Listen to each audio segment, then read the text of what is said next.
just to end it quickly, I think the idea that we don't need to overwhelm everything with our system.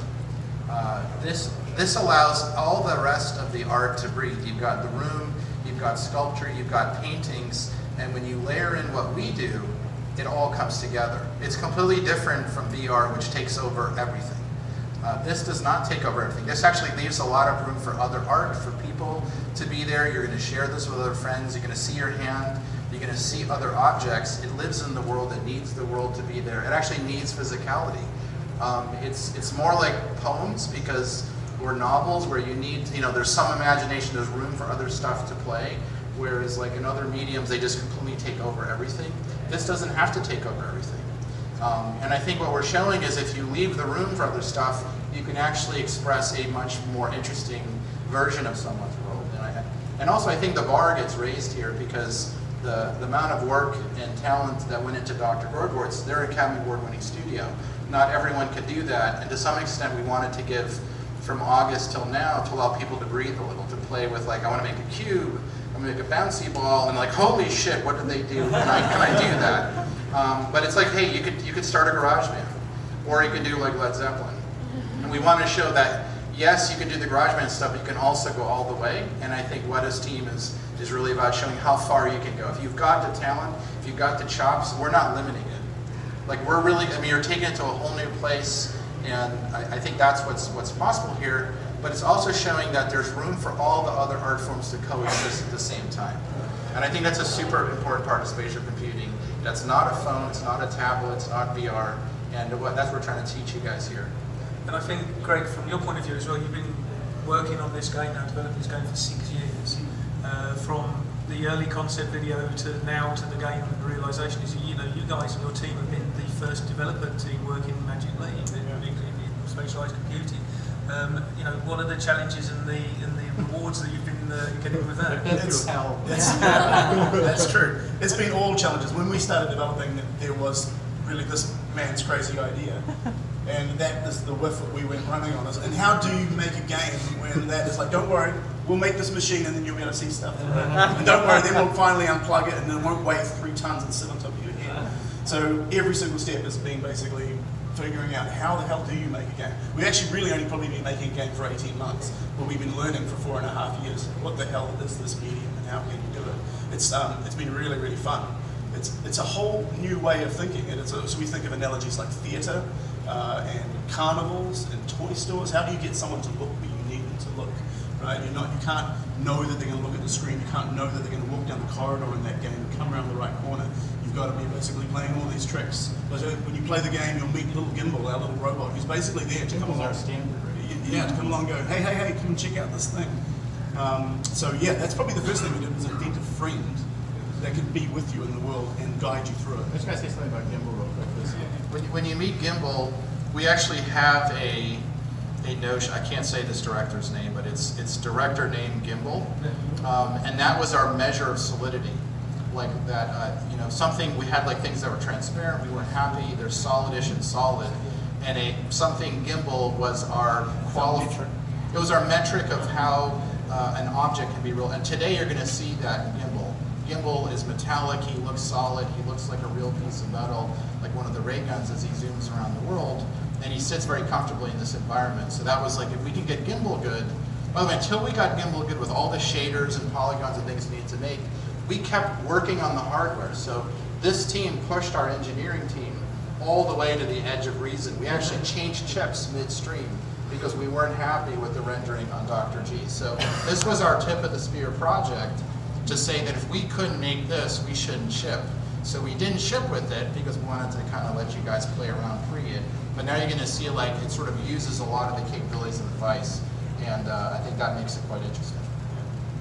We really hope that what people take away from our demos and other things that they will see in this facility over the next couple of days is the realization that this isn't a piece of technology that can really be compared to things that have come before it, that it stands alone, it is unique, and it will develop and it will fly with people embracing it with people, endorsing it with people, understanding it, and actually seeing it for what it is, which is truly an extraordinary piece of hardware that allows people such as us and millions of people across the world an opportunity to realise their creative visions in a new way. There have been very few transformational moments through the technology of communication over the last 20,000 years. You know, hand painting on walls, cuneiform, the handwriting of the Bible, the printing press, cinema arrives in the form of zoetropes, and then into the projected image. We jump forward to radio, and suddenly if you count them off, there's maybe half a dozen to 10 moments that we have crossed through in the whole of humanity, and we sit at another one right now where we are crossing through this transformational piece of technology that allows people like myself and Greg and many others to seek out a different way to share their creative ideas with the world. And for me, that I grasped early on, and that's been really the pilgrimage that we've been on for 5.5 years. And thankfully, we've been able to gather this amazing group of people around us that have got it equally and have come along for the ride and become so integral in realising what we're trying to do with this technology. So, final thought from all three of you. Let's start with Greg because he's holding the microphone. What advice would you give to developers, creative artists who want to take a step on this journey with us from here on in? He's the first word. Yeah. I'll give the first word. Be curious. You know, don't go back into one's thoughts. Don't try and pre-predict what it is. Don't try and be comparative. Think open-mindedly in a curious way by what it can be, what it can offer you as a tool in your repertoire of tools as a creative thinker, and then see how you might empower it. And I would just say dive straight in. It's actually remarkably easy to get into developing for this platform. Our game is, there's a lot of development. We do lots of clever stuff because we're very clever people. But it's actually really simple to get into. You grab a game engine and you start populating the world. The machine gives you the mesh, and you can just start populating the place, and you can just start learning. It's actually really straightforward. Especially if you have these metaphors in your mind of like, it's just treated like it's real life. Treat it like it's a theatre. Treat it like it's a carnival, a space. It's a space. We're in a space. Add content, tell stories within that. It's actually very, very straightforward. The devil's in the details, but like dive in and you'll figure it out. Oh. Yes, you're right. Yeah. I would say be completely fearless and not everyone has it, but if you have a world or imagination in your mind that you could see and experience, there's ways to manifest it. We're not the only way. You could paint and sculpt and use what we're doing, and you can use that in combination. And I think you have to have it happen here first. So I would say be an artist first, be fearless. And I would say like the courage of Greg and Richard, who had no business jumping into our totally highly irrational, very improbable journey that it was ever going to happen. They could have just gone and made movies with giant studios. Instead, they took a fearless jump into doing something that was completely new. And with these worlds that were living in Greg's head, and Richard was like supporting this, which is an amazing thing. Not all parts of the world have people. New Zealand is awesome, by the way. Plug for New Zealand, where you can nurture. It's like Hobbit Town. You know, they really have. It's just, I mean, literally the greatest place on earth. Go to New Zealand. Just don't check out Greg's feet. But I'm just saying, like, I think what was really incredible to come from the U.S. to go to New Zealand and to meet fearless, creative people who are unafraid to chase amazing, wild ideas. That total courage, I think, is very important if you're trying to do something in a new medium.